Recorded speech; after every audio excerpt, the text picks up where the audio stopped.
ان تعبد الله کانک ترا تاسو د الله عبادت داسې وکړئ ګویا چې تاسو الله ګورئ. دا لا مشهود الا الله چې د زړه سترګې کلاو شي دوی د الله تجلیات یا ښکاري، دوی د الله په ذکر کې ډوب شي. ځکه رحمان بابا وایي هر یو زړه به په یاد د الله منور نشي دغه تاج د اولیاء په سر پوهه چې اولیاء دا زړه خپل مصفا کړی دی نو هغوی له الله تجلیات ښکاري. نو چې موږ د الله دا ذکر کوو خدای پاک موږ ته مشاهده رانصیب کړي، خدای پاک زموږ د زړه سترګې کلاو کړي، د زړه غوږونه کلاو کړي.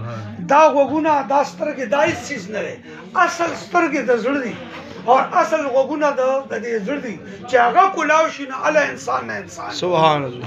نو اس لیے په یو اواز سره د الله نوم بالو الله الله الله الله الله الله الله الله الله الله الله